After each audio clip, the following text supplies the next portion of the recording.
Let's go.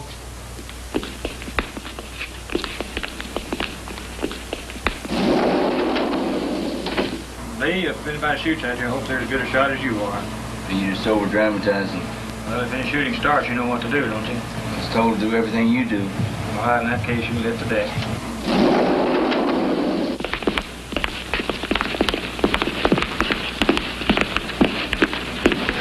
Hey, here he comes. There he is. Look at him. Don't press him.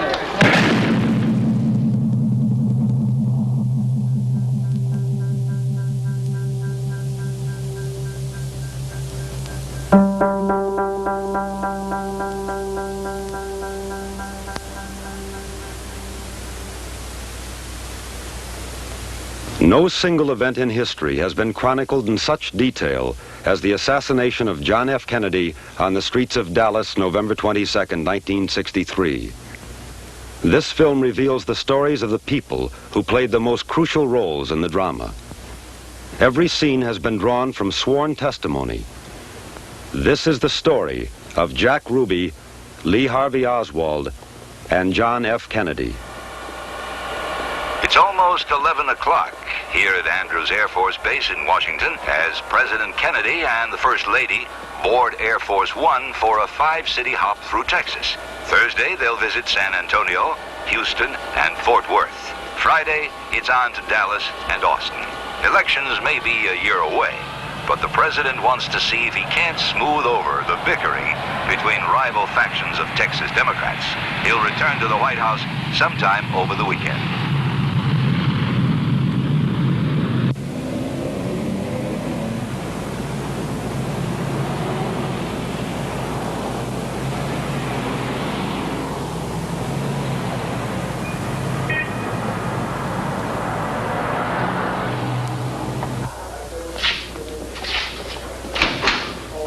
Wesley, can I ride home with you this afternoon? Sure, Lee. How come you're going home today instead of Friday? Curtain rods. I gotta get some from my place in town. You gonna surprise your wife and kids? Yeah. Where should I meet you? Down the parking lot right after work. Good, thank you. Sure.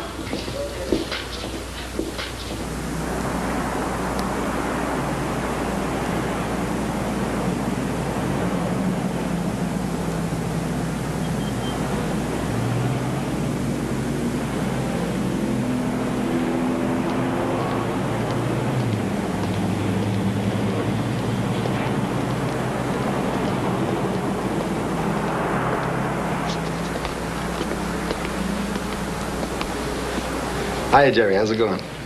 Okay, Jack. What can I do for you? Listen, I need a favor. I don't like this peace bond hanging over me. Thought maybe you could clear it up for me sooner. Huh? Now, wait a minute. You're the one who threw the broad down the stairs. Hey, number one, it was an accident. Number two, the dumb broad had it coming. Number three, it doesn't help my reputation in town. Your reputation? She's worried about her neck, and so's the court. Slug her again. I can use the business. Now, come on, Jerry. Jack, there's no way around it. The restraining order has to go the full term. Do yourself a favor. Keep your temper to a low boil. Save your fortune. I thought maybe I could talk to her. You know, maybe she'd lift the bond, you know. Forget it, Jack. It won't work. It was worth a try. Hey, here's a pass to the carousels. You come in anytime, huh? You're always welcome. Take care. It's 4:30 here in Houston as the presidential party arrives on the second leg of its whirlwind tour of the Lone Star State. In a few minutes, President Kennedy will be on his way to speak at Rice University Stadium. Later tonight, he'll attend a dinner honoring Congressman Albert Thomas at the Houston Coliseum. After that, it's off to Fort Worth, where he'll spend the night. Tomorrow morning on Air Force One, he'll make the short hop to Dallas.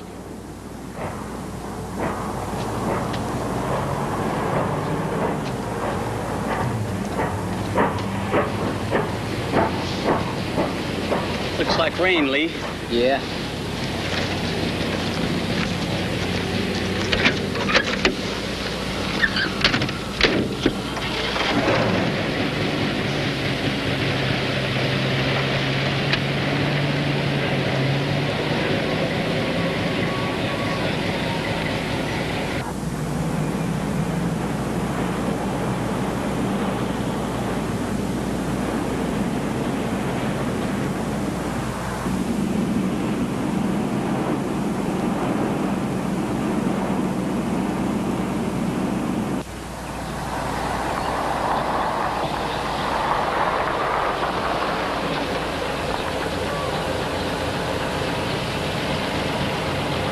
I'll see you tomorrow. Thanks. Hey, baby. What are you doing, huh? What are you up to?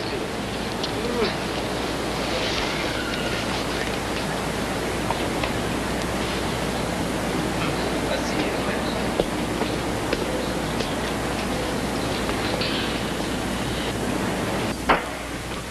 Здравствуй, Ли. Как ты, Marina?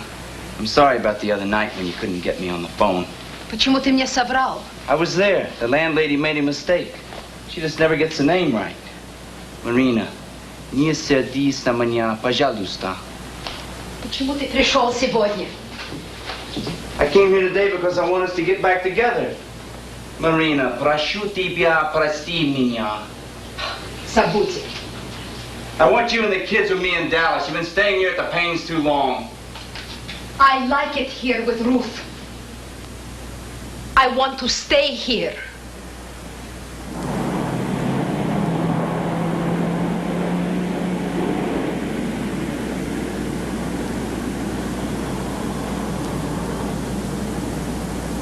Yeah, everybody enjoying their lunch, huh? Come on, Papa. Give me a kiss. Give me a kiss. Yeah. Hello, Alex. Come here. Alex, here, come here. Come here. Come on. What are you staring at? Nothing. Want your office clean? You clean the dressing rooms? Yeah, just finished it. Then clean the office. Why'd I have to tell you everything?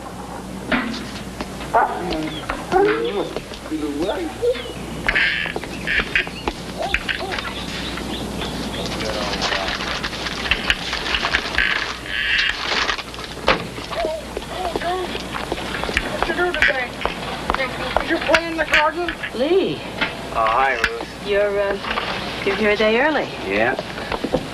Thank you.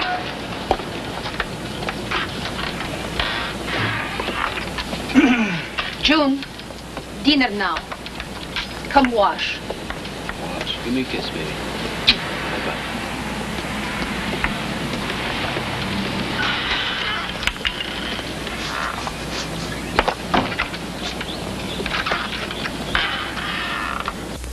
Next month, when the United States of America fires the largest booster in the history of the world into space for the first time, giving us the lead, fires the largest payload into space, giving us the lead. It will be the largest payroll, too.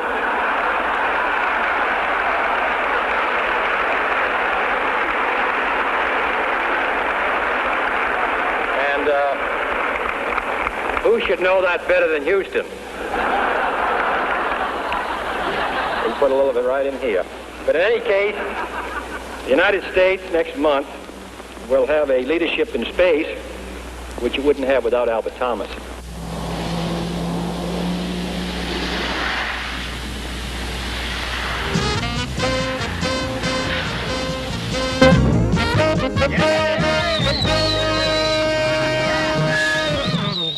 Ladies and gentlemen, welcome to the Carousel Club.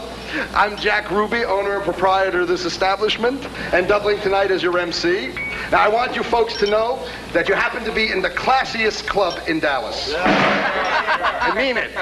You'll see as soon as the show gets going. Speaking of going, do you know the one about the cowboy who's driving to Dallas? Yeah.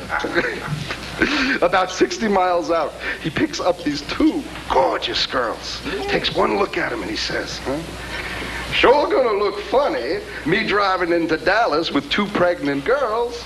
And the girl says, I ain't pregnant. And the cowboy says, we ain't in Dallas yet.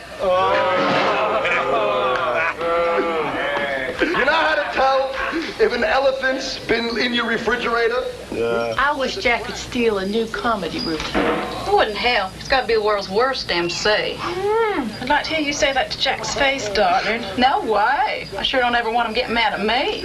Remember Amy going head first down those stairs? Yeah, and 2 days later he'll go and send you flowers. Just an apology. Yeah, that's Jack. Bye. I'm on. Now I'm going to show you something you've never seen before. Andy. Now, who knows what this is, huh? It's a bomb just like your act. Actually, folks, this little gadget is going to revolutionize the exercise industry. It's called a twist board, and yours truly is sole distributor of it here in Dallas. Now, I'll bet you're wondering how it works, huh? Oh, suspense is killing me. Now, to demonstrate for us is our own twist board expert, Miss Marilyn Moon.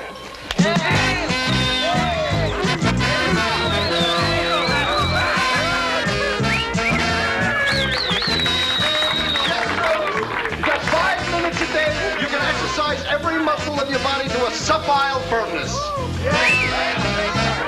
5 minutes, believe me, you can be just as physically healthy as Marilyn. And as our dear President Kennedy has said, we Americans owe it to ourselves to keep ourselves physically fit and vigorous. I bet your President Kennedy doesn't write that damn thing. Hey, don't make fun of our president. And who's she supposed to be? Is that Jackie Kennedy? I've had enough of this. I want you out of here. Oh, look, Bart, come on. Shut up! I want you out of here. Now, damn it! Nobody insults the president and his wife in my club here! Nobody! Take it easy, son. I ought to teach you a lesson. Take it easy, Jack. Yeah, All right in here, do it. Get him out of here. Come on, you folks. Get out of there. Out! Two. No hard feelings, huh? You guys come on back anytime you want.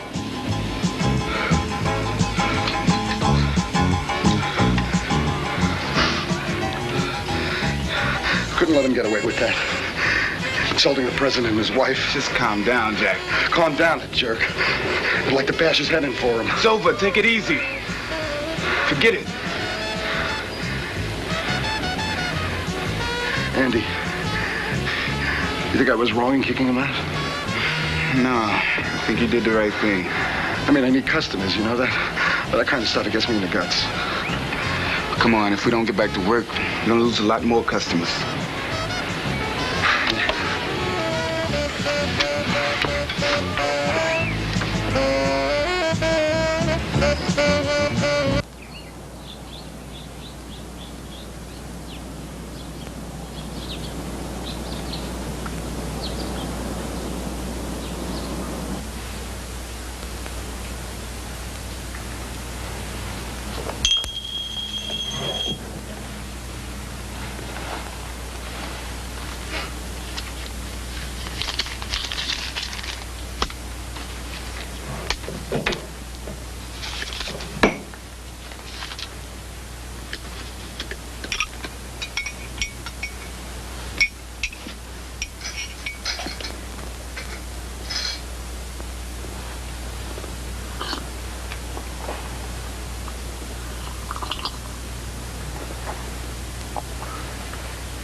Morning, Lee. I'm sorry, I must be a little late.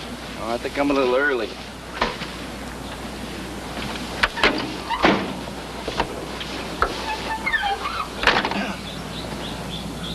What's in the package, Lee? Curtain rods. Oh, yeah, you told me he was going to bring some today.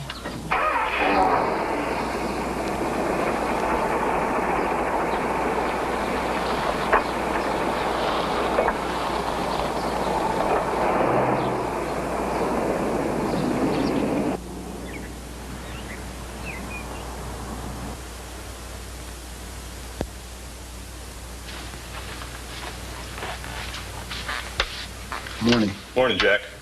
Your sister called you last night. Eva? Anything wrong? Just checking. I'll give her a call after my swim.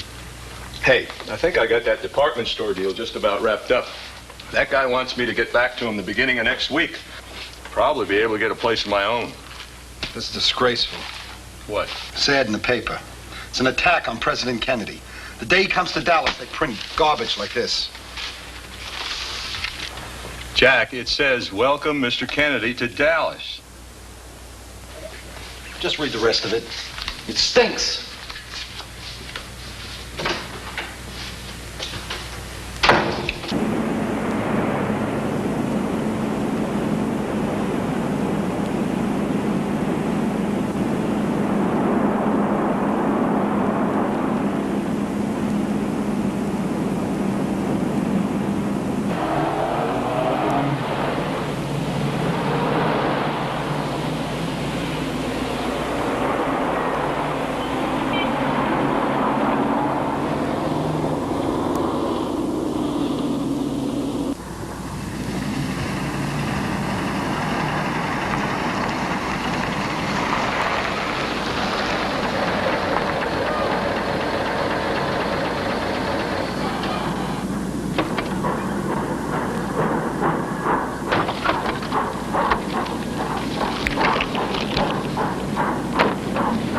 Didn't you bring your lunch? I'm going to buy my lunch today. Hey, Lee, what's the rush?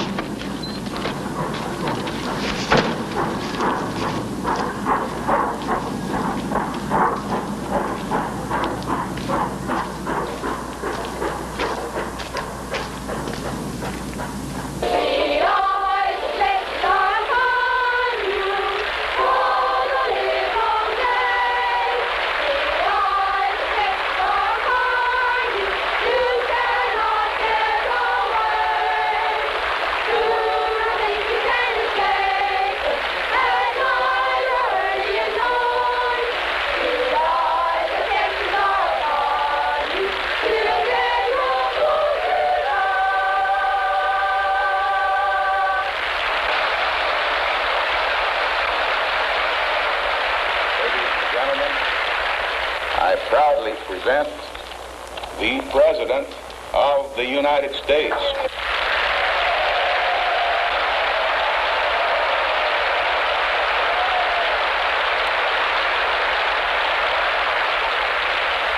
I know now why everyone in Texas, Fort Worth, is so thin, having gotten up and down about 9 times. This is what you do every morning. 2 years ago, I said that, introduced myself in Paris by saying that I was the man who had accompanied Mrs. Kennedy to Paris. I'm getting somewhat that same sensation as I travel around Texas.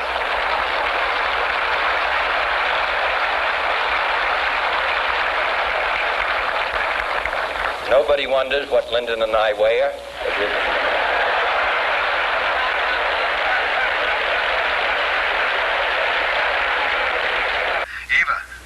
You read the morning news? No, I just got up.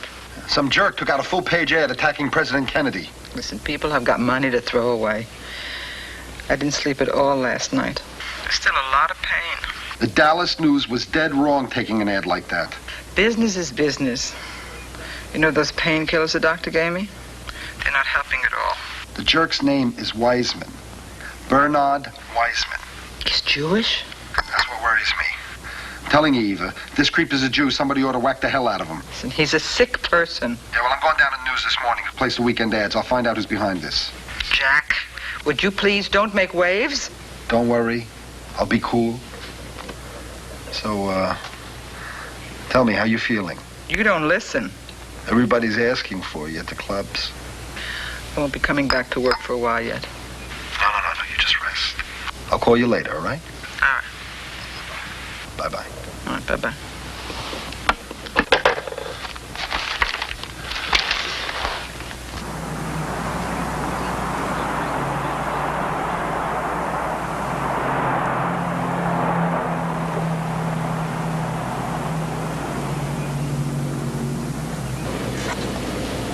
Why are all those people gathered around the corner?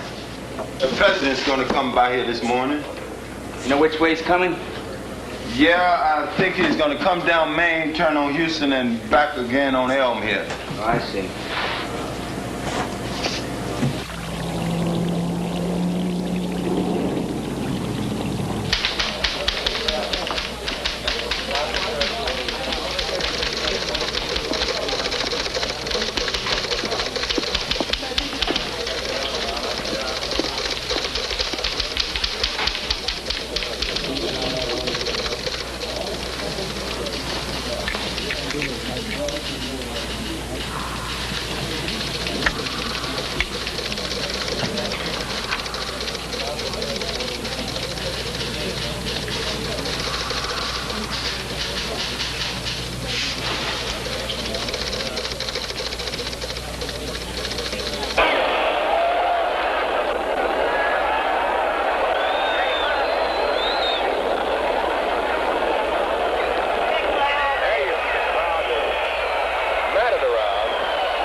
Shaking hands now with the Dallas people, Governor and Mrs. Conley. Governor Conley on your left. Crowd waving, as you can see. People standing up all over everything available to get a glimpse of the president and his wife.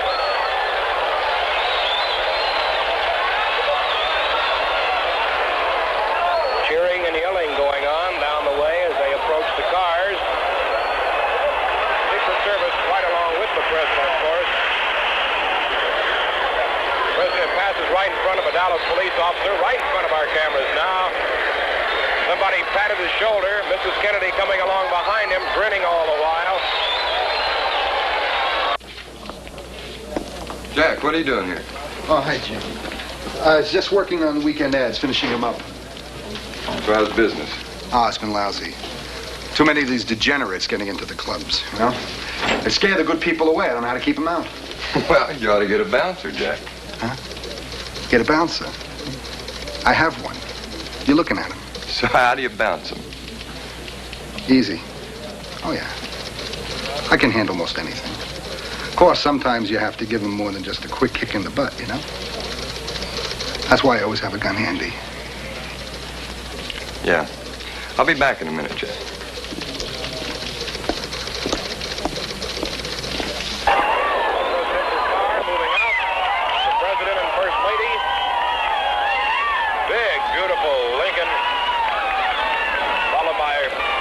Servicemen, the car behind.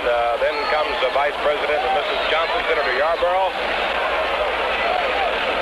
Dallas police out here in force today, doing a beautiful job of handling the crowd, along with a contingent of Texas Rangers.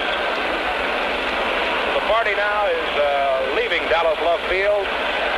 And, of course, as we say, thousands will be on hand for that motorcade now, which will be downtown Dallas, down Cedar Springs, Harwood, and on Harwood it'll turn on Main, from which point it'll go all the way down to the courthouse area, which is the end of Main. It'll turn on Houston Street to Elm under the triple underpass, out to the march where the president talks at approximately 1 o'clock.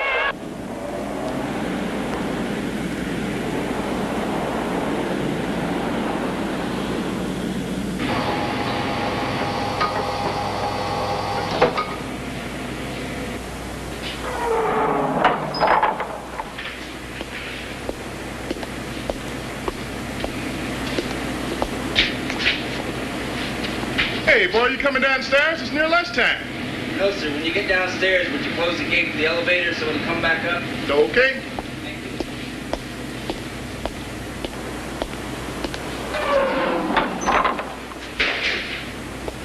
Now here comes Jackie and Mr. Kennedy.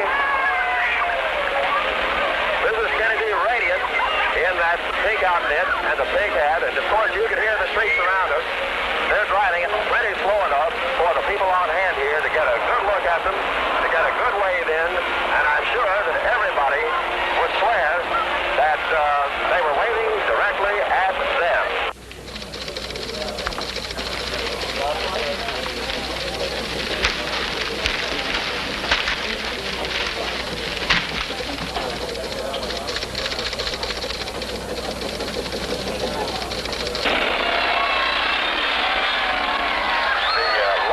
Police escort is now ahead of the presidential motorcade, just having now turned right hand onto Main off of Harwood. And the crowd is surging forward to close in somewhat on the leading cars. There's a big cheer going up as the president gets further down. Here comes the first car with Police Chief Jess Curry, and here is the President of the United States. And the crowd is absolutely going wild. This is a friendly crowd in downtown Dallas as the President and the First Lady pass by.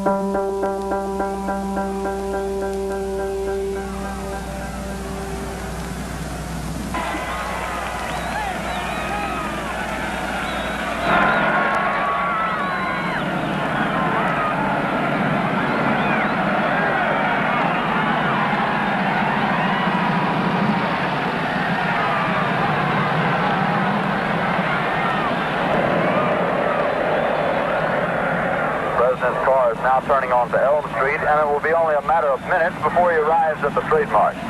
I was on Simmons Freeway earlier, and even the freeway was jam-packed with spectators waiting their chance to see the president as he made his way towards the trademark.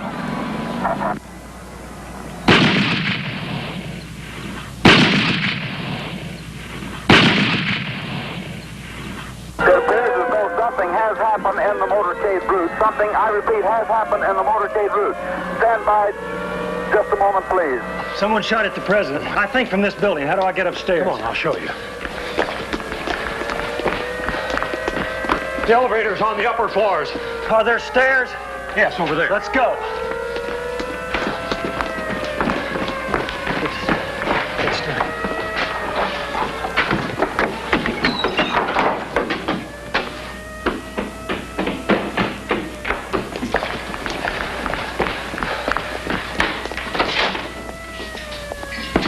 Hold it. Come here. Officer. Officer? Do you know this man? Yes, he works here. Come on.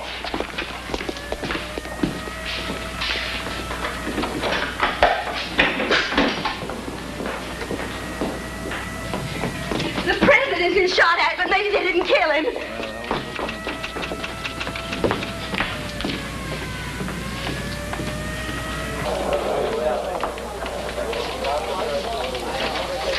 Jack, did you finish with those ads?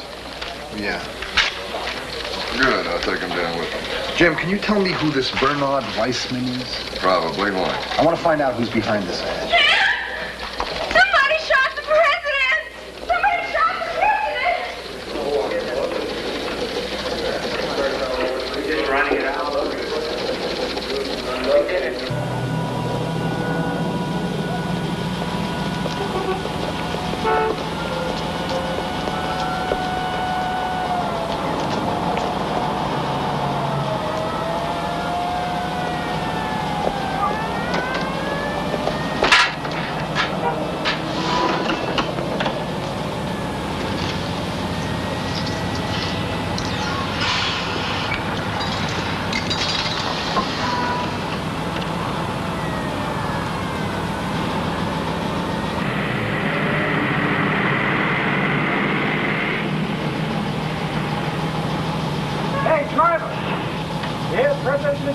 What? The president's been shot. Hey, everybody, the president's been shot. Oh, no. Why, isn't that just terrible? I never heard of such a thing. At Parkland Hospital, the First Lady is in the emergency room with the President. And the crowd outside is quiet and waiting for some word of the condition of the President. I'm going to miss my train if this traffic doesn't clear up. How far is it to the train station? About 4 or 5 blocks, ma'am. I better get out and walk. I think I can get there faster that way. Well, here, let me give you a transfer in case you might catch up with another bus. Why, thank you. There you go.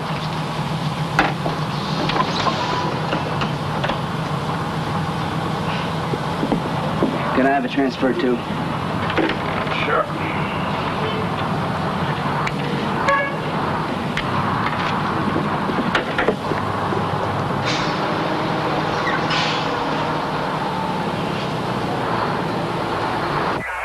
Parkland Hospital, and here, everybody's talking about a tragedy that should never have happened. We've received first unconfirmed reports as to conditions of President Kennedy and Governor John Connally. And just now, we've received reports here at Parkland that Governor Connally was shot in the upper left chest, and the first unconfirmed reports say the president was hit in the head. Code 3, all units, APB, suspect wanted in shooting of president. Described as white male, about 30 years old, 5 feet 10 inches, and weighing 165 pounds.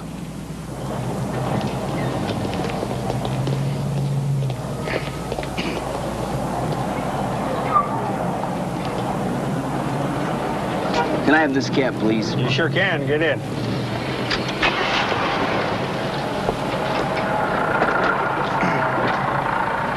Driver, will you call me a cab down here? You can have this one, ma'am. Oh, no, thank you. The driver can call one for me. Well, there's no need, ma'am. There's one coming in right now behind us. Oh, good. Thank you. Where are you going? 500 North Beckley. 500 North Beckley it is.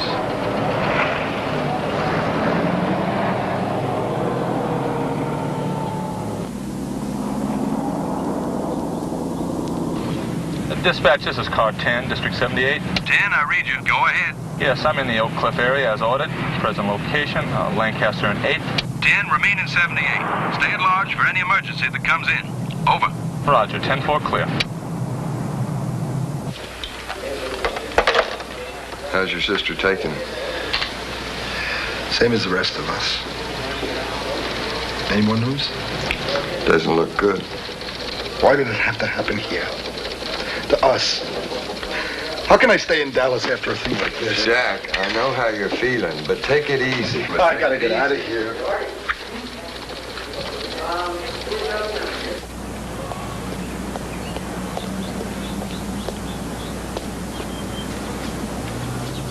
The shots apparently came from the 5th floor of the Texas Bookstore Depository Building. Oh, aren't you in a hurry? For a young white man carrying a lever-action type rifle. One witness told reporters that he had seen the rifle disappearing from that window after the shots were fired.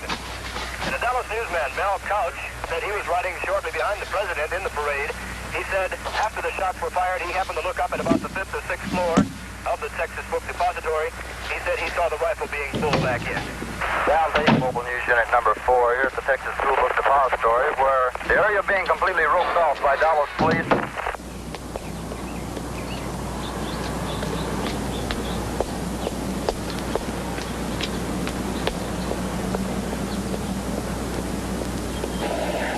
What was a wonderful welcome in downtown Dallas has become a scene of indescribable horror as hundreds of people crowd outside the back door to the emergency room here at Parkland Hospital.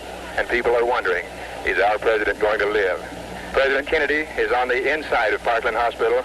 At present, reporters are being held outside the back door, waiting some announcement, some word on the condition of the president.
Hello? I want to report that an officer has been shot. Hello? An officer has been shot. He's hurt bad.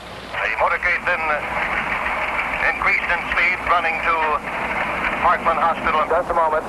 We have a bulletin coming in. We now switch you directly to Parkland Hospital. The President of the United States is dead. Just a few seconds ago, I talked to Thurman Ward, the Justice of the Peace of Garland. He's now here at the hospital to apparently officially declare that the Chief Executive of the United States has expired. President Kennedy has been assassinated. It's official now. The President is dead. Women here in shock. Some have faces. Secret Service men standing by the emergency room. Tears streaming down their face. There's only one word to describe the picture here.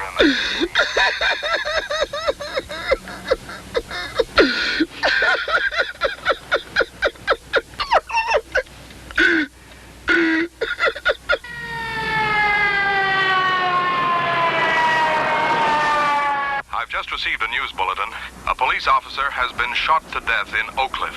Police are seeking a man described as white, 5 feet 8 inches, 130 pounds, brown hair, and between 25 and 30 years old. From Parkland, Malcolm Gilduff, the Assistant Press Secretary with the presidential party, made the announcement. Gilduff started off saying, John F. Kennedy died at approximately 1 o'clock Central Standard Time today here in Dallas.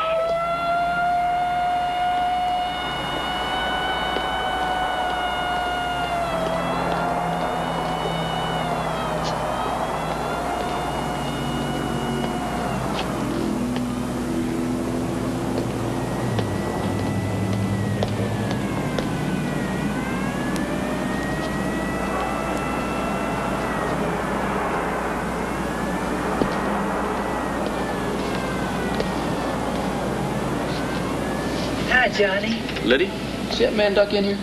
Yeah? Okay, Liddy, you better call the police. The policeman was shot, and this guy fits the description of the killer. I'm gonna go ahead and make sure he hadn't gone out the back. You be careful, Johnny.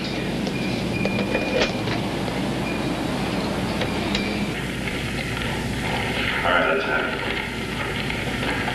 Okay, here's the straight story.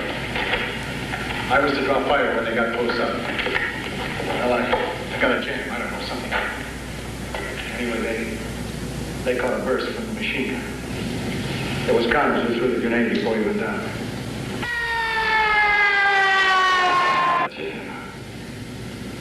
Maybe you just didn't want to draw fire.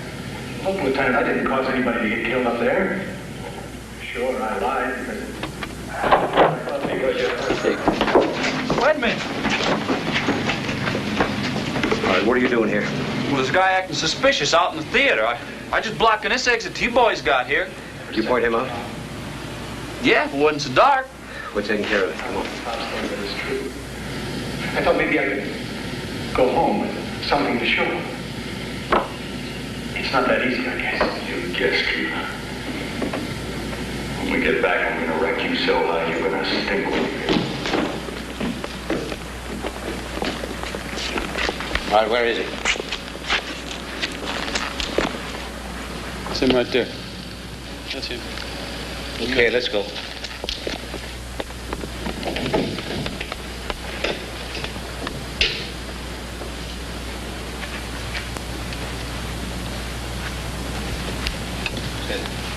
Up. Hands up.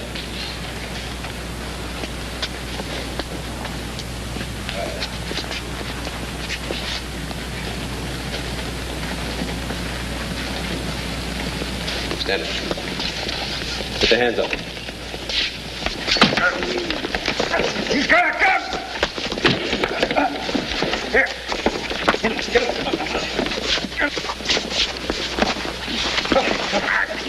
Help him.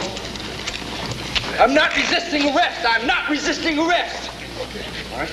Police brutality! Police brutality! I'm not resisting arrest! I am not resisting arrest! Police brutality! Police brutality!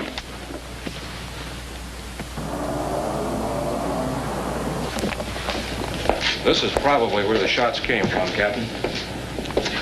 Looks like he stacked these boxes here so he couldn't be seen by anybody on the floor. Found these 3 cartridges here.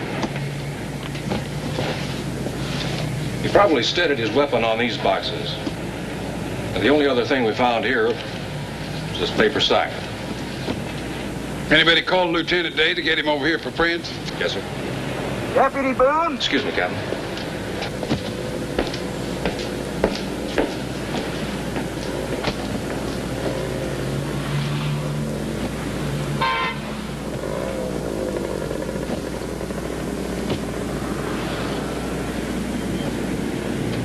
Captain Fritz, we'd like you over here.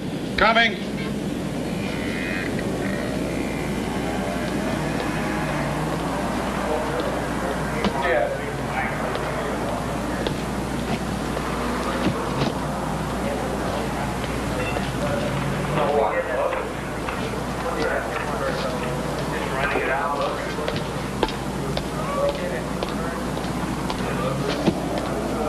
Over here, Captain. We found a rifle. He must have dropped it here before he went down those stairs.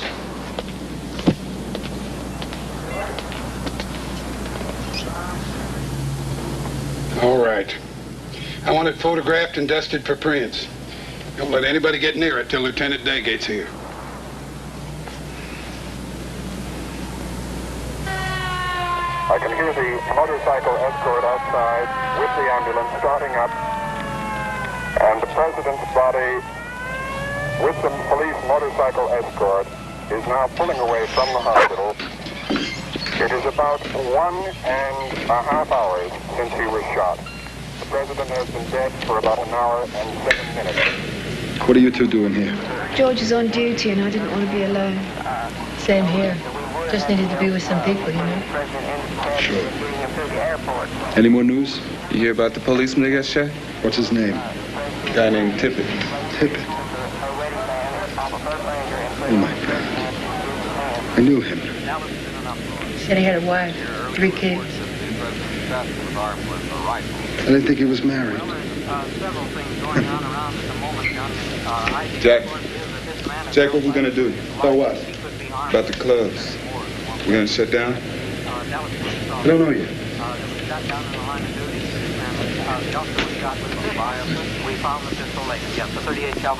There has been a Dallas policeman shot to death, and if He's taking it hard. there's no official Jack confirmation knows that the same man is responsible.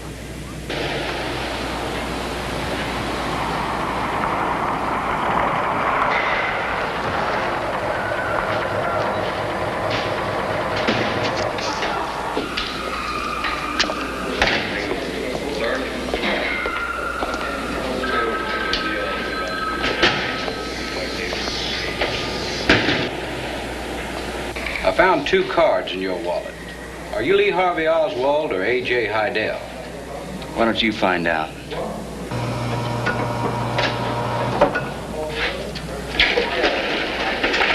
Captain Fritz, we've gone over the employee list of names, and there's one man not accounted for.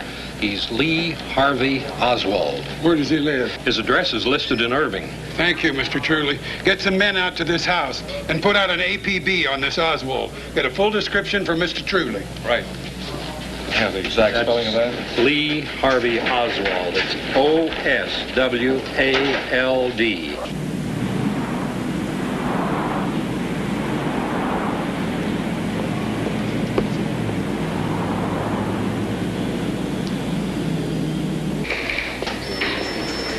Bill, I want you to get a warrant and go to this address in Irving and pick up a fella named Lee Harvey Oswald.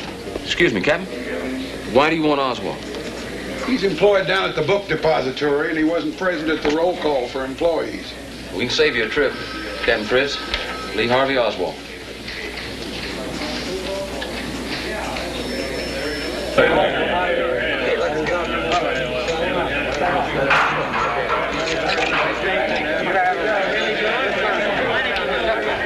Hey, Oswald, how about a statement? Back up.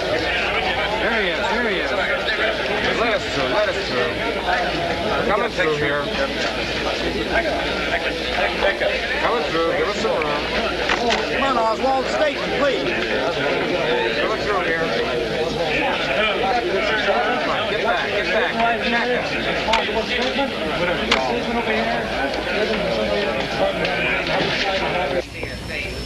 On your job application, you've given your home address as Irving, but you keep a room here in Dallas on Beckley? That's right. My wife and children live there, friends. I'd go there on the weekends. How long have you been working at the school book depository? Oh, a little more than a month. I took the job the middle of October. What floor do you work on? The second mostly, but sometimes I have to fill orders on the other floors. What floor were you on when the president was shot? I was on the first floor eating my lunch. And what floor were you on when the police officer stopped you right after the shooting? On the second floor, in the lunchroom. I'd gone up to get a Coke. Why did you leave the building after that? Well, with so much excitement going on and all the confusion, I didn't think there'd be any more work for the rest of the day. Where'd you go when you left work? Went to my rooming house, changed my clothes, got my pistol, and then I went to a movie. Why do you carry a pistol? Well, you know how boys are when they have a gun. They just carry it. You were in the Marines, weren't you? Yes, I was. You ever win any medals for marksmanship? Just the usual. You own a rifle? No.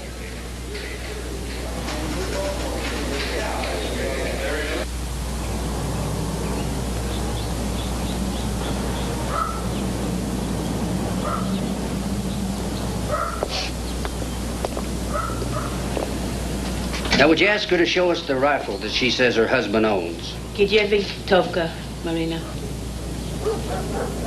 Tom, on прячет ее в одеяле. She says he keeps it in that rolled up blanket. See if it's there, Jace.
Phyllis.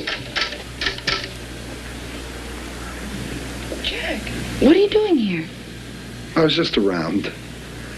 I want to make sure you are right. I mean, with the assassination. Well, sit down. Well, I guess we're all pretty upset and uneasy, but I'm holding up okay. How about you? I still can't believe it happened. Jack, why did you come here? I told you already. Well, I figured you needed somebody. You and me, we've been through an awful lot, you know? Jack, you haven't called me in months. Yeah, I'm sorry about that, but business has really been booming lately. And Eva, you know, she's not... You don't owe me an explanation. I just want you to know that I care. I think you came here because you need someone. This thing. Our beloved president's death. Phyllis, I hurt. I hurt real bad. I know. Tried to be good to you. I think you did, in your way. I guess it just wasn't enough. Listen, Jack, I really do have to get back to work. Sure. I understand. See you later. Goodbye.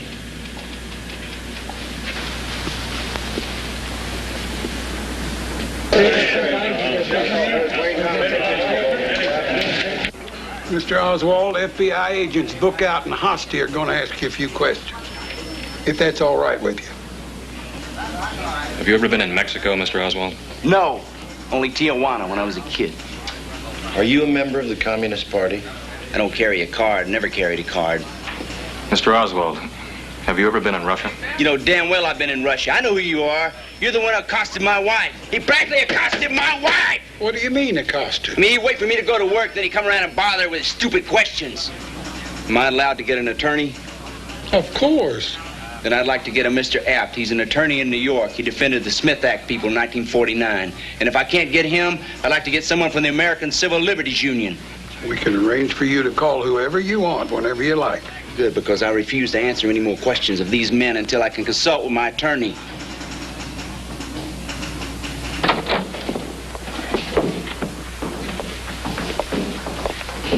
Are you sure he won't be able to see me? Yeah. Now, all you have to do is to tell us if you see the man who shot the policeman this afternoon, okay? Yes, sir. Number 1, turn around. Number 2, turn around.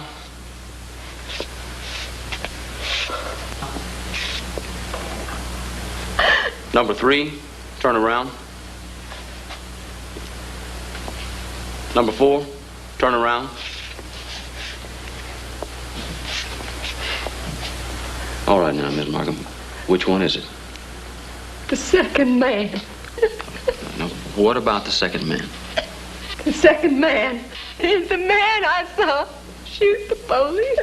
Bill, number 2. It's not going to be. 31 hours ago, the President and the First Lady left Andrews Air Force Base. Now, his widow returns. As shocked public officials look on, the body of the President is taken from Air Force One to a waiting ambulance.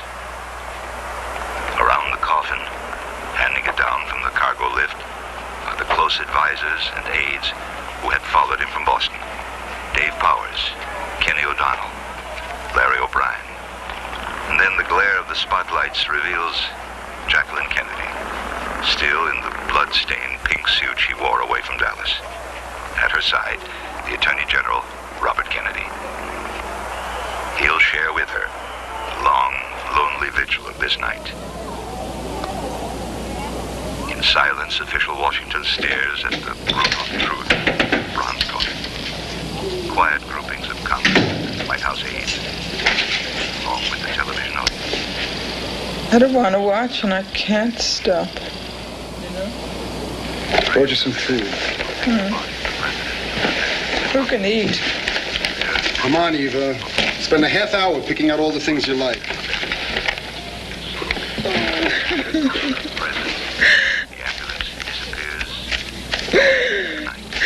I sit here and look at that poor woman and the brother, and I'm sick. Oh. Believe me, you eat something, you'll feel better.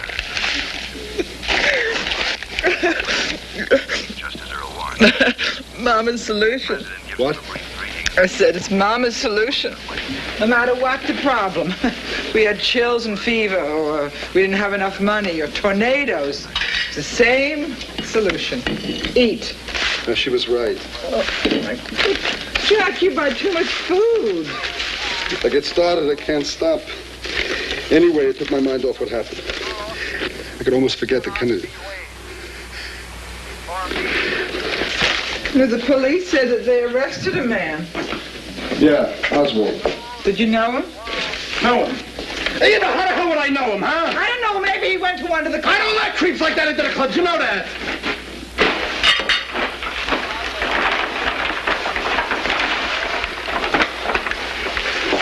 They don't want us to skip it, though. We were friends. Nice guy. Come on, Jack. Go inside. Go relax. I'll fix something to eat. How about some lox and eggs, huh? How does that sound? Yeah. Eva. Yeah.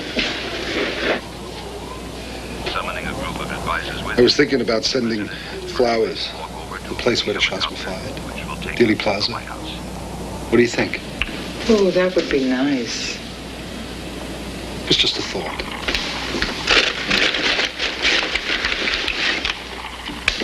Lee, we found this map in your apartment.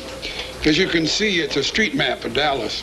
Could you explain why you've marked an X in the area of Dealey Plaza? This map is a map I use for job hunting. Each X represents a place where I applied for a job. The X at Dealey Plaza is a place where I finally got work. Here, you want your map back?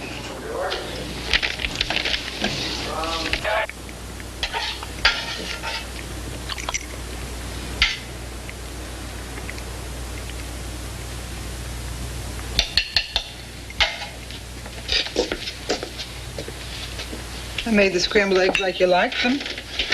They're fine. I just got no appetite. My stomach's in knots.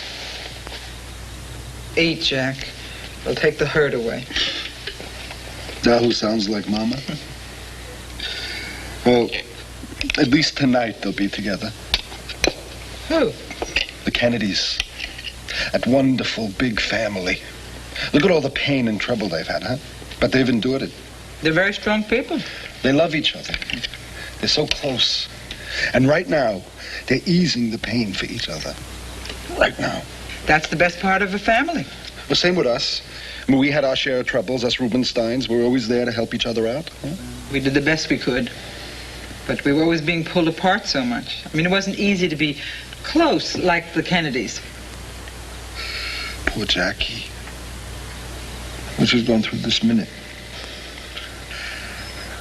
Those beautiful little kids. That's what really tears at me, Eva, you know?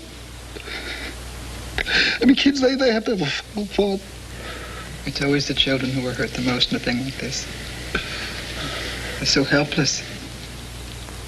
How's a woman supposed to raise children by herself, huh?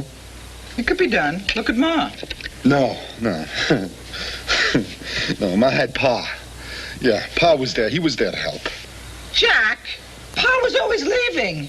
He was never there for us when we needed him. Sure he was. What are you talking about, Eva? He cared about us, cared for us. He cared for us. No, he never cared for us. He didn't care for us. He didn't care for Ma. The only one he ever cared for was himself.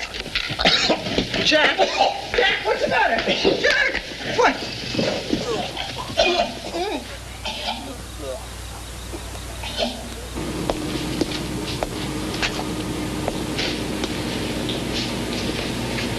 Did I tell you 6 roast beefs? Yeah, Jack, 6 roast beef. All right, so how much is it all together? For you, Jack, that'll be $10.50. $10.50. How you kids? Good, good. Thank you. Ben, here's a pass to the carousel. You come in anytime. Thanks a lot, Jack. Bye-bye. The record is spotty, but facts of Oswald's past keep coming in. We've learned he was active in the Fair Play for Cuba Committee in New Orleans, which is pro-Castro in its leanings.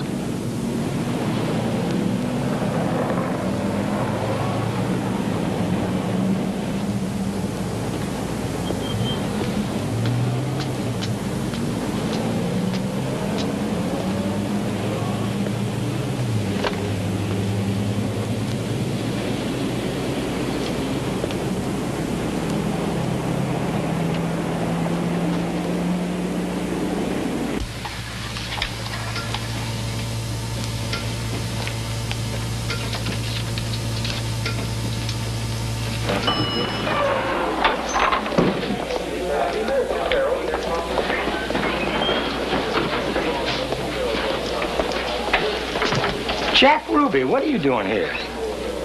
Well, hi, Ernie. Why shouldn't I be here? I never saw tighter security. I got a lot of friends around here. Besides, I'm helping out the Israeli press, translating for them. Oh, jack of all trades, huh? Yeah, that's me. I was shocked to hear about Tippett. I know you two were good friends. Oh, no, Jack, you got the wrong Tippett. There are 2 of them on the force. The guy who was shot was a young man, a patrolman. I don't think you ever met him. No, I guess I never did. Still, it's a damn shame. Hey, what's going on? Who are they?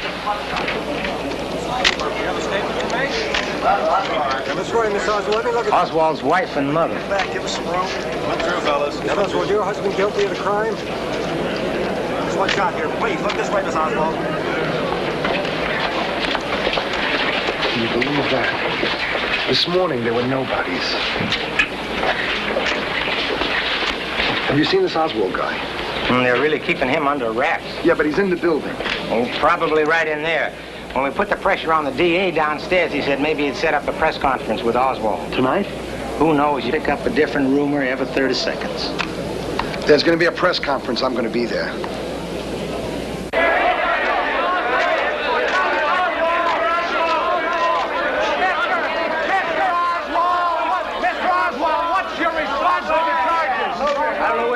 You've been given, but I emphatically deny these charges. I'm really not sure what the charges are. Mr. Oswald, are you aware of the evidence mounting against you? I know nothing of the so-called evidence. All I know is I was arrested at the movie theater and brought here. Do you know that you've been charged with killing the president? No, I don't know about that. You all seem to know more about that than I do. Mr. Oswald, what's happened to you since you've been arrested? Well, I was brought before Judge Johnston, and I protested at that time that I was not allowed legal representation during that very short and sweet hearing. I really don't know what the situation's about. Nobody's told me anything, except that I'm accused of murdering a policeman. I know nothing more than that, and I do request someone to come forward to give me legal assistance. Mr. Oswald, did you kill the president? No, I have not been charged with that. In fact, nobody said that to me yet. First thing I heard about it was when the newspaper reporters in the hall asked me that question. What about the rifle? Mr. Oswald, how did you hurt your eye? A policeman hit me.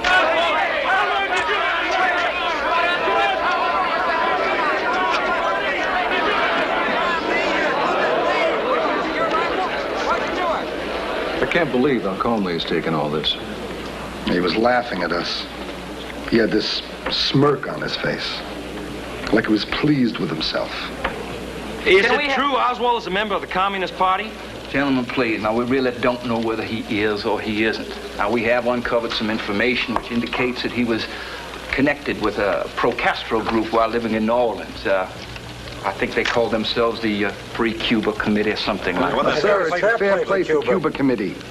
Yes, it very well could be this Fair Play group. We'll know more when we collect all the facts. Mr. Wade, will Oswald be charged with the murder of the president?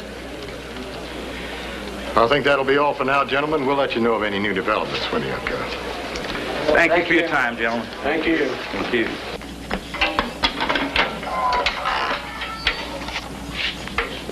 What about my shower? I got rights. I got hygienic rights. Later. What do you mean later? What about the shower? Creeps.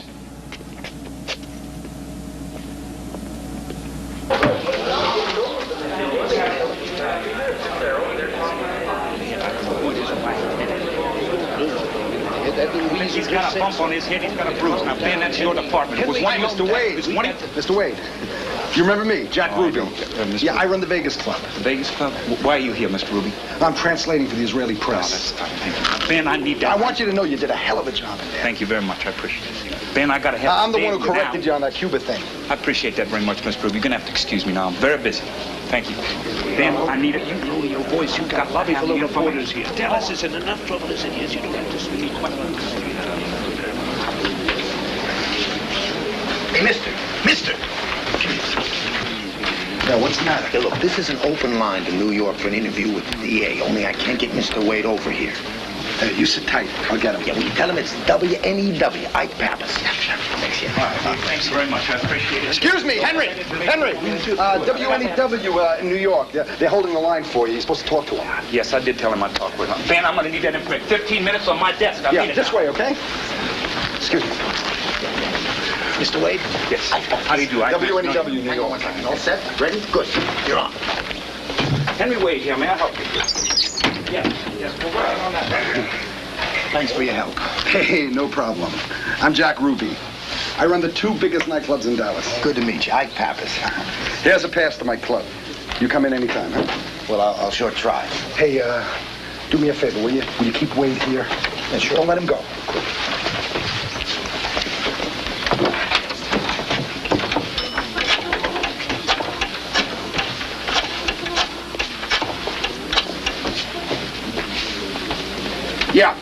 Yeah.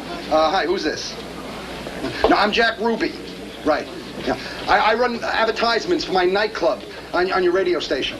Listen, I'm down at police headquarters. Yeah, I've got District Attorney Wade in the next phone booth. No, I'm serious. Yeah, would KLIF like an over-the-phone interview with him? All right, go ahead. You would? Okay, listen, I'll be with you right away. Hold on. Ike. Do me a favor, will you please hold this phone?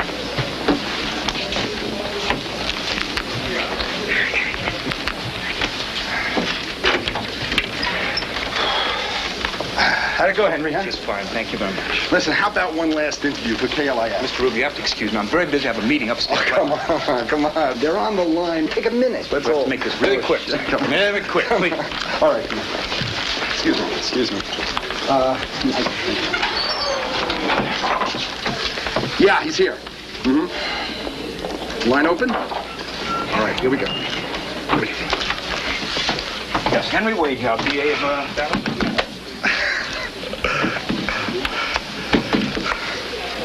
Throughout Dallas and most of the United States, an unofficial period of mourning is underway. It is safe to assume that any scheduled entertainment, with the possible exception of professional football games, has been canceled this weekend.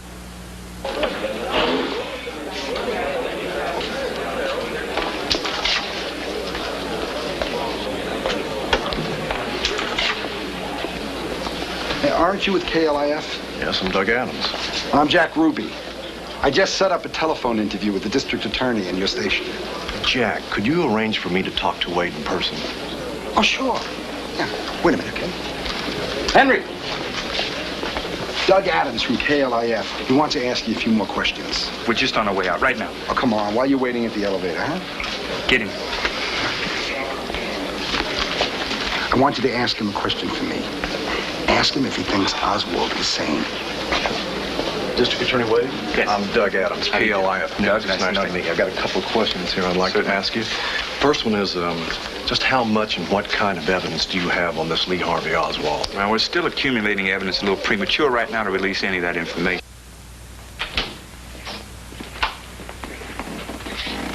Hold him there. Will you please state your name? Lee Harvey Oswald. Mr. Oswald, this is a formal proceeding to arraign you for the murder of John F. Kennedy. One more question, Mr. Wade. Do you think that Lee Harvey Oswald is sane? Yes. Personally, I think yes. Of course, that's something that will have to be decided in a court of law. Thank you, District Attorney Wade. I'd just like to add that Dallas businessman Jack Ruby was responsible for setting up that exclusive interview with the DA. Now, back to our studios.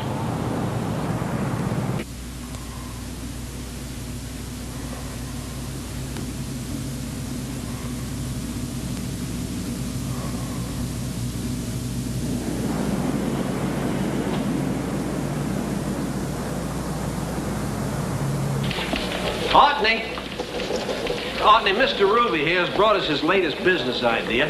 It's an exercise board. You could use it, Clyde. Listen, we need somebody to give us a demonstration. And I'm the lucky one? Well, you got all the qualifications. Go on, Jack, get us started. Yeah. All right, now all you have to do is stand on it. Okay. You know that dance, the twist? Sure. All right, now you just do the dance, you know? Like just go like that. Start twisting. That's it. Oh, and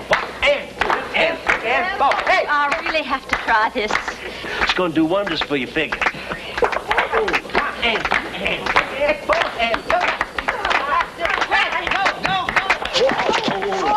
Hey, listen, that's a great job, Bobby. A great job. Oh, great. You are definitely the twistboard queen of the composing room. I can't say much for your dismount, though. No, you got to wait till the thing stops before you get off. That's easier said than done. You're making too much of it. Well, why don't you show us how it's done? Me? Yeah. Oh, Yeah. no. Oh, no. Why not? Come on, Jack. Hey, give us an expert demonstration here. All right.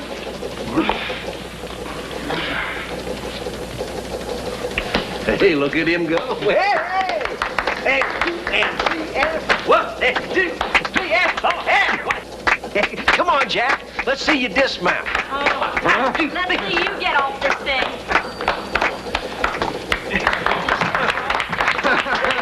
That's a pretty nice dismount. That didn't fall off, huh? Well, you dismount your way and I'll dismount mine.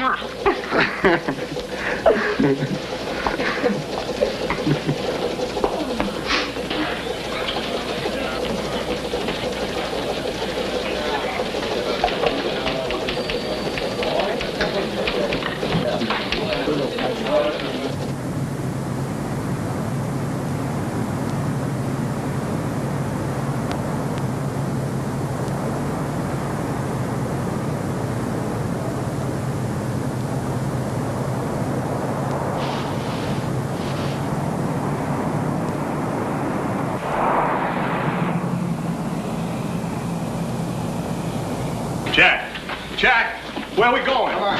We're going to pick up Smokey. Get in, George. To do what? George, get in. Jack, what the hell is going on?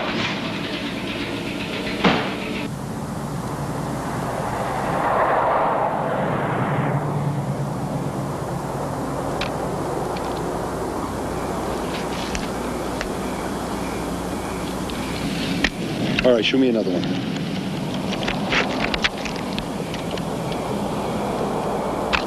Lee, there are a number of things we're not sure we completely understand.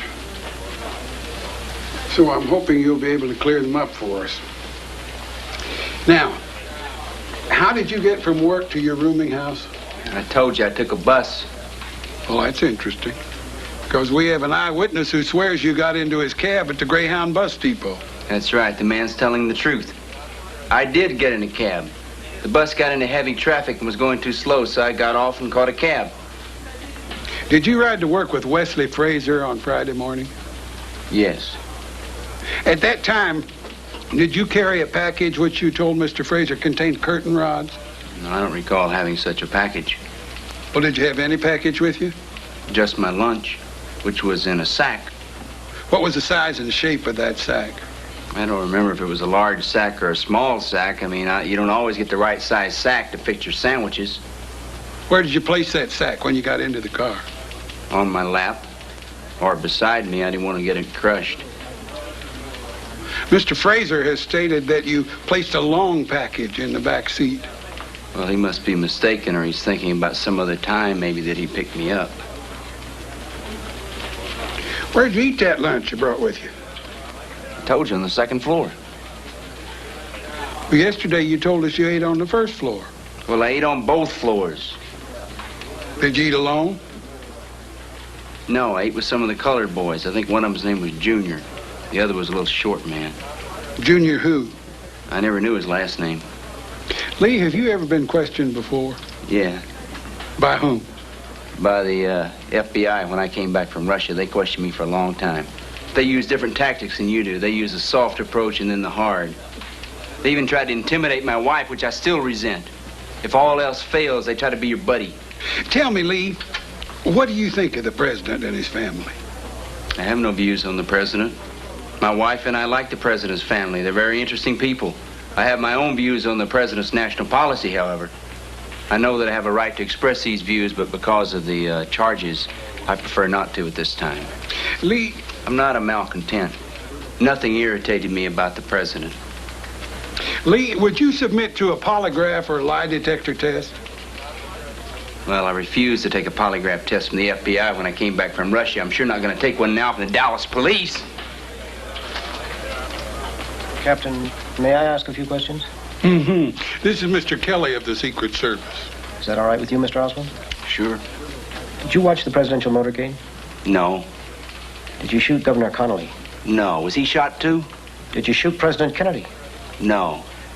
Captain, I don't intend to answer any more questions until I can get some legal counsel. The White House lies under a gray fall sky. Outside, people gather in silent vigil, sharing the appalling reality of yesterday. Early this morning at 5 a.m., an honor guard brought the body of the president back to the East Room. It resides there now, where 100 years ago Lincoln lay, awaiting the arrival of the dignitaries who will come during the day to pay last respects. We switch now for more background on the president's alleged assassin. While admittedly incomplete, we have assembled a brief biography of Lee Harvey Oswald. He was born in New Orleans in 1939 to a widowed mother. Here he is with his brothers, already a veteran of a boarding institution. Later, he attended school in Fort Worth during his mother's failing third marriage. As a teenage schoolboy, he drifted without roots in family or place. In New York City, he is labeled a chronic truant. The only note in the records indicates parental reluctance to have Oswald see a psychiatrist. Joining the Marines at age 17, Oswald became attracted to the communist philosophy. After his discharge in 1959, he went to live in the Soviet Union, tried to obtain Russian citizenship, and married a young pharmacist. Soon after, disillusioned, he returned to the United States and was photographed in New Orleans passing out pro-Castro leaflets. Broke and out of a job during the past summer, Oswald and his wife Marina were befriended by a Mrs. Payne, who took Marina into her home because of an interest in the Russian language. Lee Harvey Oswald began working at the Texas School Book Depository October 16, 1963, little more than 1 month ago. Mr. Oswald, did you kill the president? No, I have not been charged with that. In fact, nobody said that to me yet. First thing I heard about it was when the newspaper reporters in the hall asked me that question. We hope to learn much more about him as the questioning continues in Dallas Police Headquarters.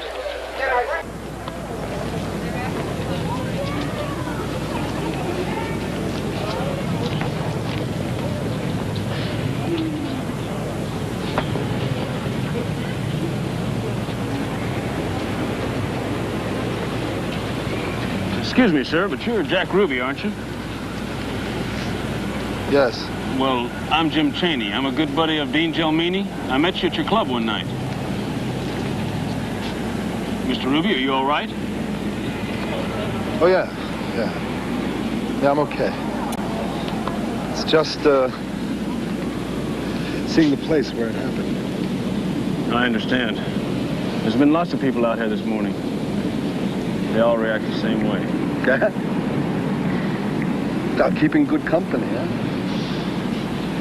It's nice. What's that? Flowers. It's a nice idea.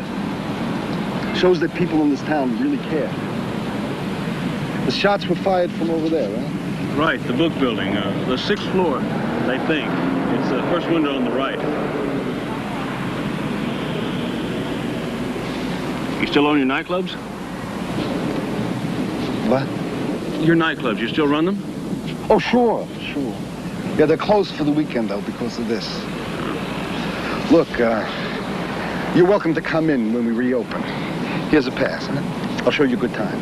Well, thank you very much. I sure enjoyed myself the last time I was there. Yeah, the police are always welcome in my clubs. I treat you guys special. Oh, we really appreciate that, too. Well, Chief Curry and Captain Fritz are around here someplace, so I better get back to work. I'll see you soon. You know, it's a funny thing. I was going to send flowers. I never got around to it. Yeah.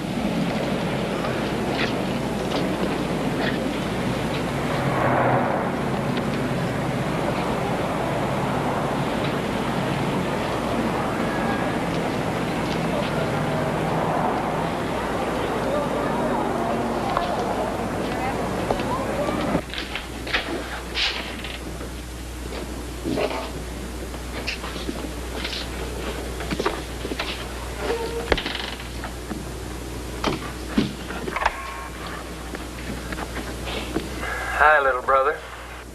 This is being taped. Yeah, well, it may be and it may not be. What have they been doing to you? Were they roughing you up? No, I got this at the theater. They haven't bothered me since. They treat me pretty well. Marina and Mother were by here today. I know. I've been with them all day. What'd you think of the baby? Thanks for telling me about the baby. I didn't even know you had one. Well, it was a girl. I wanted a boy. But you know how that goes. Lee, what the Sam Hill's going on here? I don't know. You don't know? Look, they got your pistol. They got your rifle. They got you charged with shooting the president and a police officer. Now I want to hear the truth. I just don't know what they're talking about. Robert, don't believe this so-called evidence. You won't find anything there, brother. What about this attorney from New York? Who is he? He's just an attorney. I want to handle my case. I'll get you an attorney from down here. No, you stay out of this. Stay out of it? It looks like I've been dragged into it. I don't want anybody from down here. I want this one. All right. I just wanted to do something to help. Well, Junie needs a new pair of shoes. I'll see you in a day or two. Robert, you've got your job and everything. Don't be running back and forth getting yourself into trouble with your boss. Don't worry about it. I'll be back. All right. It's up to you.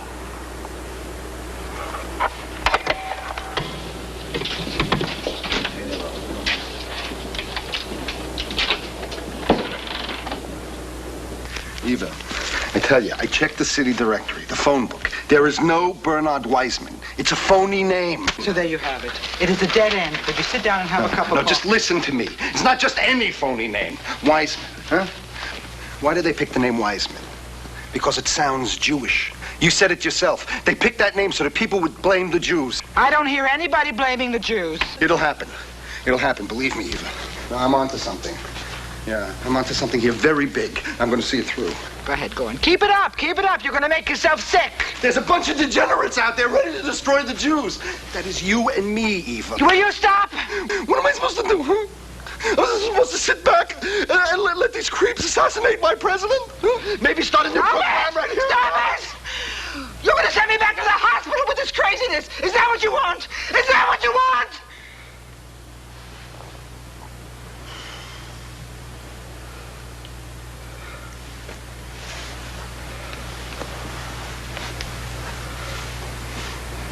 never knew anybody who can work himself up so fast. Even when we were little kids in Chicago. Remember? I used to call you Sparky. Used to blow your top. Oh, Jack. You're worn out by all this. Let me turn my comforter down, hmm? You need rest. It's all right. I'll go home. Maybe tomorrow it would do you good to get out of Dallas for a little while. Maybe take a long ride. Yeah. I'll go over to Fort Worth, see Ralph.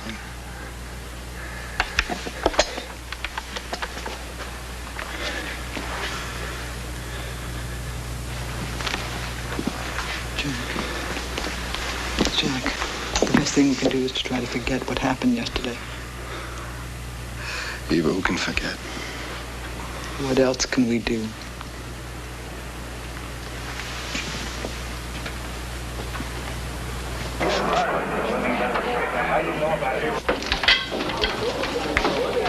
Lee, I got something I want to show you.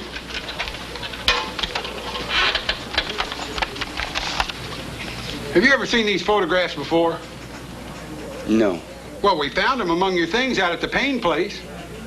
Well, aren't they of you and your pistol and a rifle? The same rifle you said you never owned? No.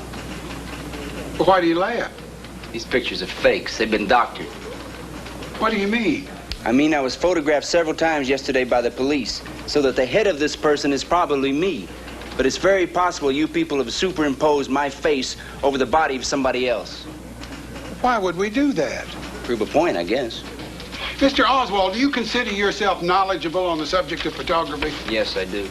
Then could you explain to me how such a procedure, this superimposition, as you say, could be accomplished? It's very simple. Photos are doctored all the time. The right time, Captain, I'll show you why these pictures are fakes. Why not now? Because I choose not to.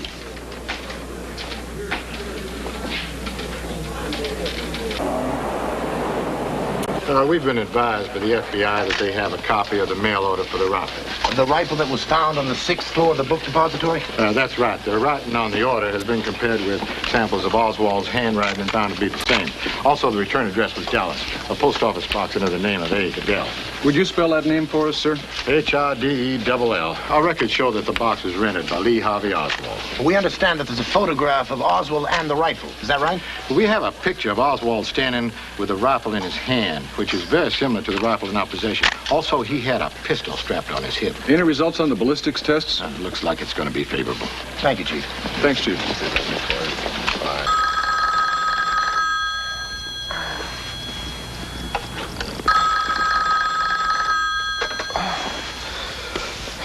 Yeah. Jack? Yeah? This is Lynn. Oh, Lynn, I'm sorry. I must have fallen asleep. Oh, well, we gotta leave in a few minutes. Our ride has to get back to Fort Worth. Is there any way I could get some money from you? Like in the club? No, Lynn, the carousel's locked up. Where are you? Well, I'm right by Nichols' garage. All right, tell the garage attendant to give you $5. I'll be down there in a few minutes. I'll pay him back. I could really use another $20. I'll be going to Fort Worth tomorrow. Maybe I can drop it off to you then, all right? You call me in the morning. Oh, I'd really appreciate it. I'll call you in the morning.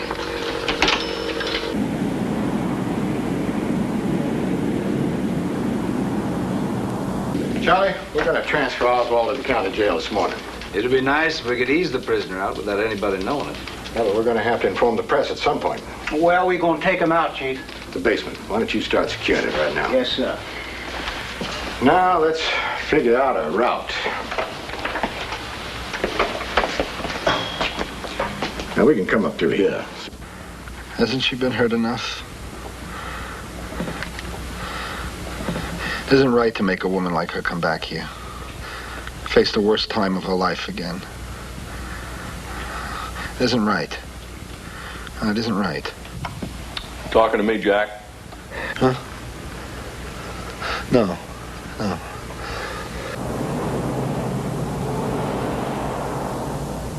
I want this entire area secure within the next hour. That means checking every car in the basement, all the exits, setting up ID checkpoints for all the press. Go through all the cars, any cars that don't belong, get them out of here. Lee, this is U.S. Postal Inspector Holmes. He's going to ask you a few questions. Mr. Oswald, did you rent box 4715 at the main post office in February of this year? In Dallas, yes, I did. Was it in your name, Lee H. Oswald? Yes, it was. Did any person other than yourself receive mail through this box? No. Well, maybe my wife did. I don't recall. No one had access to the box except myself. I see. Did you rent box 22061 at the main office in New Orleans in April of this year? Yes, I did. And on your box rental application, did you list both Marina Oswald and A.J. Hidell under the caption, persons entitled to receive mail through this box? Well, I recall listing my wife to receive mail. And what about A.J. Hidell? I don't recall anything about that. Lee, did you ever order a rifle through the mail under your own name or anybody else's name? How could I afford to order a rifle on my salary of $1.25 an hour when I can't hardly feed myself on what I make? Here in Washington, death's orderly procedure has begun. From nearby Fort McNair, an honor guard has readied preparations for the funeral. The caisson that once bore Franklin Roosevelt will carry the flag-covered casket of John F. Kennedy. Hello. Jack, it's little Lynn. Where it will lie in state. Yeah, Lynn, what do you want? You told me to call you this morning. What are you talking about? You said you were going to Fort Worth today and that you'd drop by and give me $20. At the request of Miss Oh, yeah. researchers poured... Lynn, look, I won't be coming to Fort Worth after all. Jack, I really need the money right now. Okay, I'll wire you the money. You pick it up at Western Union this afternoon. Well, that'd be great, Jack. Thank you so much. Lynn, you take care of that little girl of yours. Little girl? Jack, I don't have a little girl. The drums will be shrouded in black. The funeral pace will be exactly 100 paces a minute. Now, the nation waits to pay homage to an era that ended yesterday. The prisoner will be transferred to the county jail sometime within the next hour. Will we be able to see Oswald? Yes, I made arrangements as I promised, so you will be in a position to take pictures. But again, I will ask you to cooperate and refrain from asking questions. Where will we be able to see Oswald? We're setting up an area for you in the basement. Excuse me.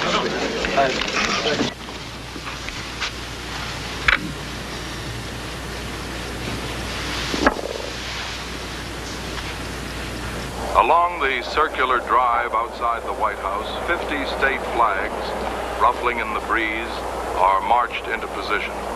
They will be dipped in final salute to the President's caisson.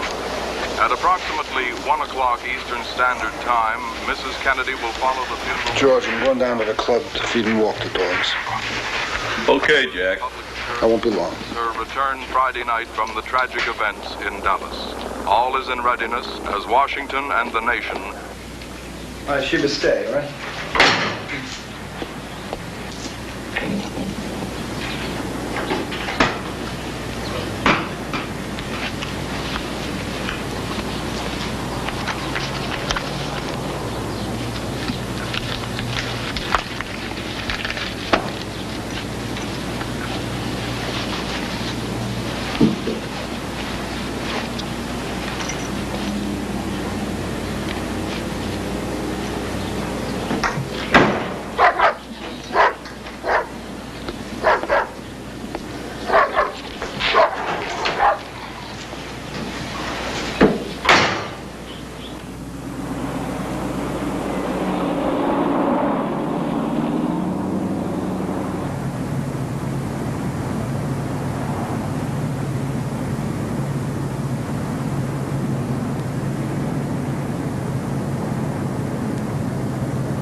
Lee, this Selective Service ID card was found in your wallet. It has your picture on it, but the name on the card is A.J. Hidell. Could you tell us about it? I know nothing about this card. It doesn't belong to me. Do you know anybody by the name of A.J. Hidell? No. Well, have you ever used the name A.J. Heidel as an alias? No. Lee, this card was found in your wallet. It has your picture on it and the name A.J. Heidel. Now, do you expect me to believe that you know nothing about this card? Look, I've told you everything I'm going to tell you about that card. You've got it. Read it.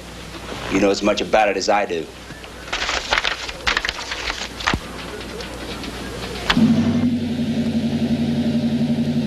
Hey, hold it! What's the trouble? There's not enough clearance. What are we going to do? Leave it here for now, and I'll check with Chief Baxter.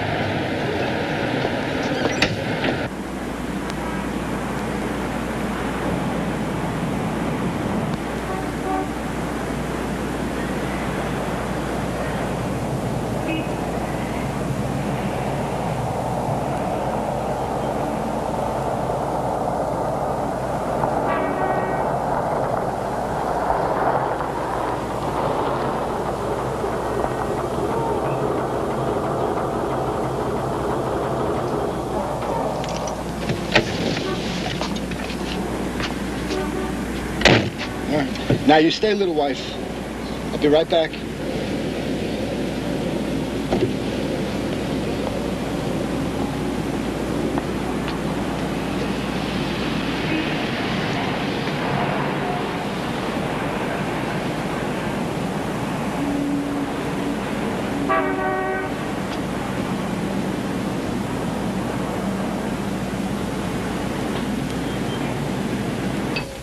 You want anything else? Oh, just a sweater. I want something warm. Yeah, sure. Go ahead.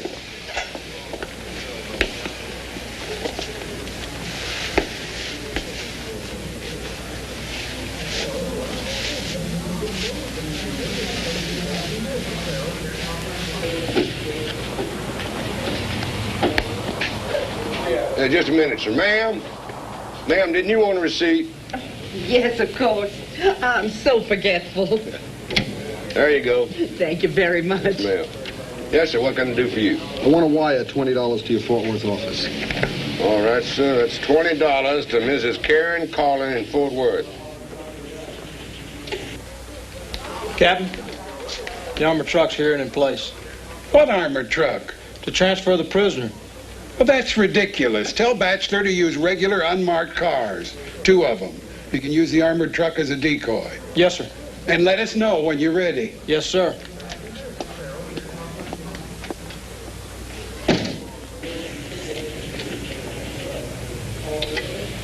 All right, sir. That'll be $2.35 total for the wire. There's your change. There's your time-stamped receipt. Now, she can pick the money up any time after 11:30 a.m. All right, thank you very much. You're welcome, sir.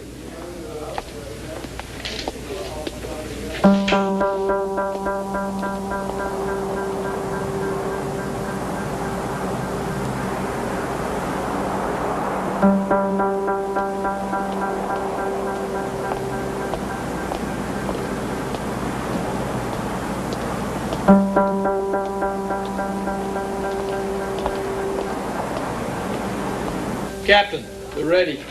Good. Let's go, everybody. You too, Lee.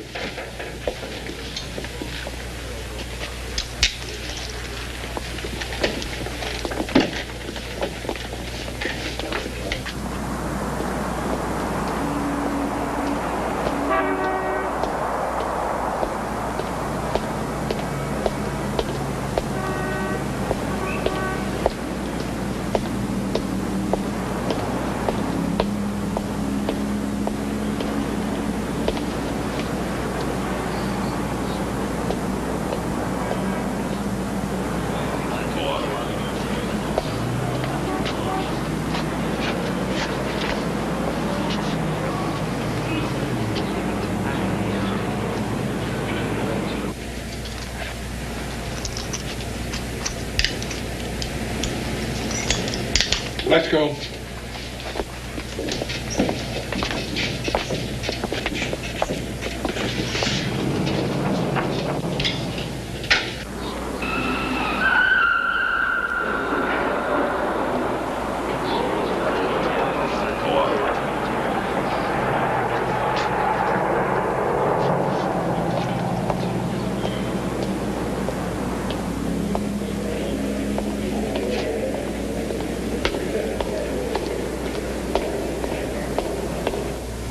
Me, if anybody shoots at you, I hope they're as good a shot as you are. You're just over-dramatizing. Well, if any shooting starts, you know what to do, don't you? I was told to do everything you do. Well, in that case, you hit the deck.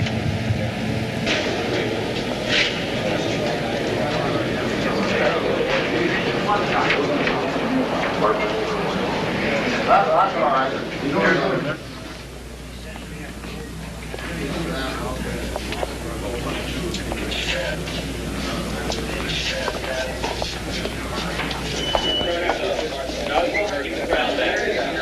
Hey, here he comes.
What happened? You shot him, Jack. You shot Oswald. I did?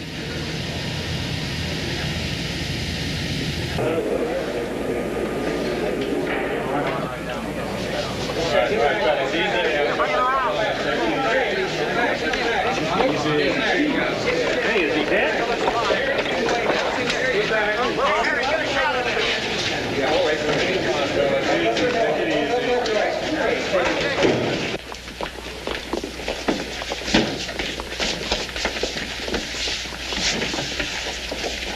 Start sorting out the facts.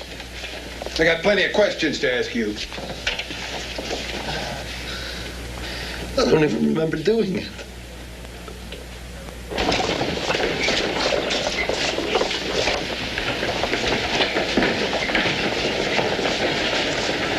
Oh, not in there. That's where we put the president. Put him in two.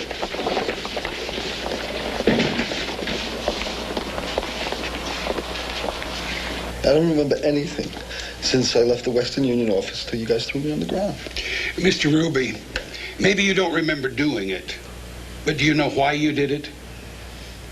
I did it for Mrs. Kennedy. I did it for everybody. Don't you understand that? Why are you mad at me? We're not mad at you. You guys are supposed to be my friends, right? I just don't think you understand the significance of what you've done. Well, sure I do. No, you don't. I did it to show that Jews have guts. Don't you see that? Mr. Ruby, now I want you to just calm down and try to remember. How did you get into that basement? I walked down the ramp. Didn't anybody try to stop you from going down the ramp? No. No, I don't think so. Mr. Ruby, is anybody else involved with you in this? I don't know what you mean by that.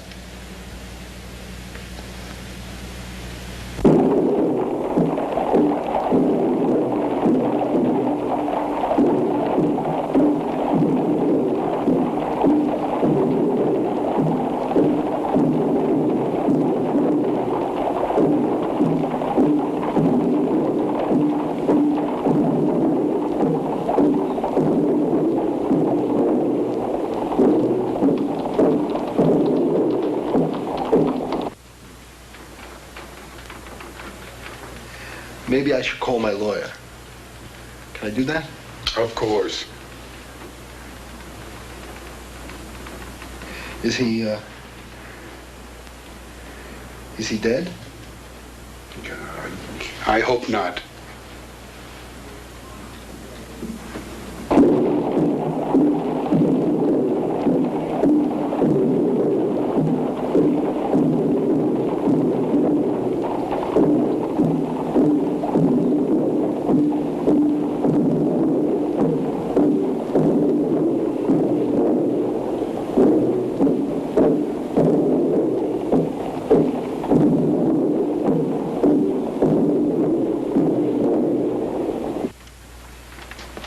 going to take you upstairs now.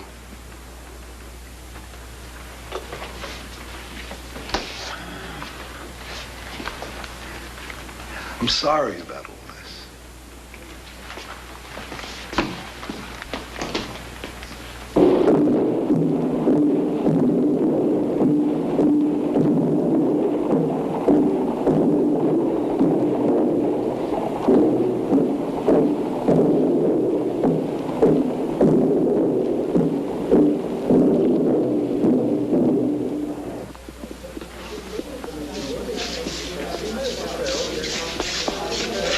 What's his condition? Mr. Oswald died on the operating table. Did he say anything before he died? He never regained consciousness. Well, does Mrs. Oswald know about the wound? Where was the wound? Can you give us the precise time of death?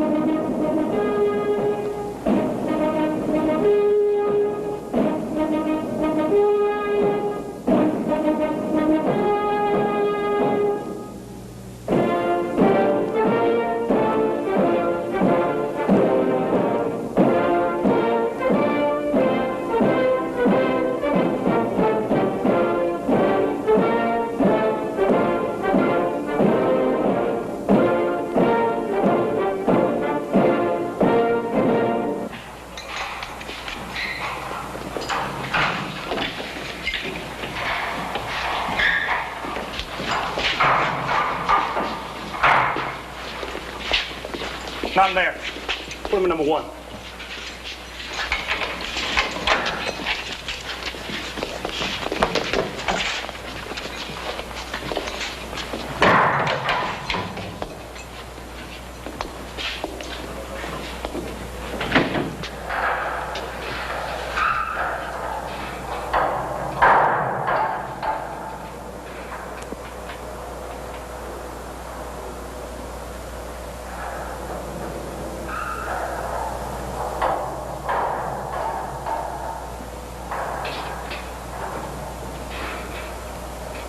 This film was based on the sworn testimony of many eyewitnesses, among them Jack Ruby, Marina Oswald, Wesley Frazier, Captain Will Fritz, and Mrs. Ruth Payne.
watching.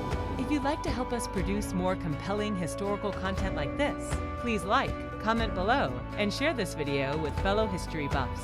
And of course, be sure to subscribe to help keep history happening.